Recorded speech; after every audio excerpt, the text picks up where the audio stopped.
இன்னைக்கு பாசிப்பருப்பு அல்வா எப்படி செய்கிறதுன்னு பார்க்கலாம். அதுக்கு நான் 1 கப்பு பாசிப்பருப்பு எடுத்துருக்கிறேன், 1 கைப்பிடி நிறைய பாதாம். இப்போ இதை நான் கொஞ்சம் சுடு தண்ணியில் போட்டு இந்த தோல் எல்லாம் எடுக்கணும். இதை வறுத்தெடுக்கலாம்.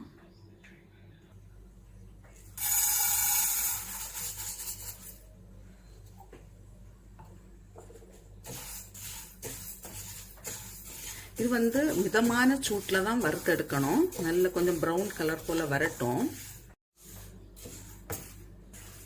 இப்போ இது இவ்வளோ ஃப்ரை ஆனது போதும்.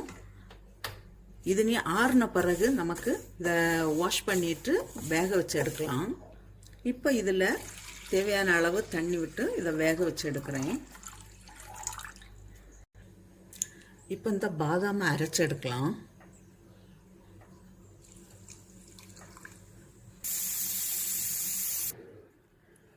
இப்போ அந்த பருப்பு நல்லா வெந்தாச்சு. இதை சும்மா கொஞ்சம் இப்படி ப்ரெஸ் பண்ணி கொடுக்கலாம் ஸ்பூன் வச்சு.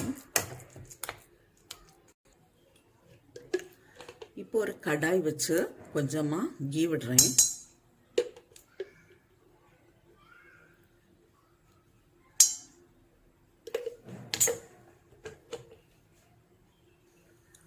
கொஞ்சம் முந்திரி பருப்பை இதில் ஃப்ரை பண்ணி எடுக்கலாம்.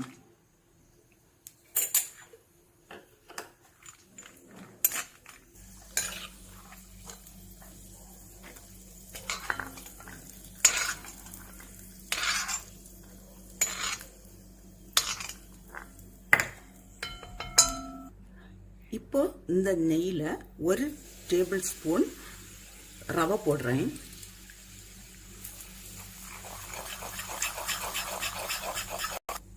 ரவை ஃப்ரை ஆன உடனே கடலை மாவு 1 டேபிள் ஸ்பூன் போடுறேன்.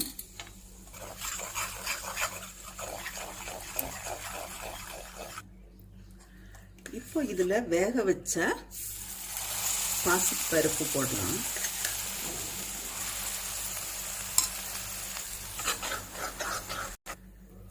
இப்போ இது கூடவே நம்ம அரைச்சி வச்சிருக்கிற அந்த பாதாமையும் சேர்க்கலாம்.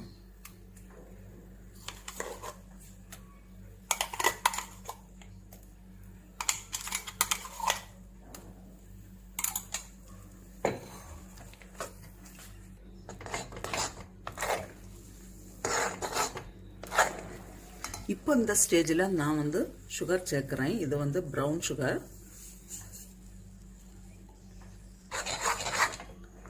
நான் இதில் சுகர் 1 கப்பு சேர்த்துருக்கேன்.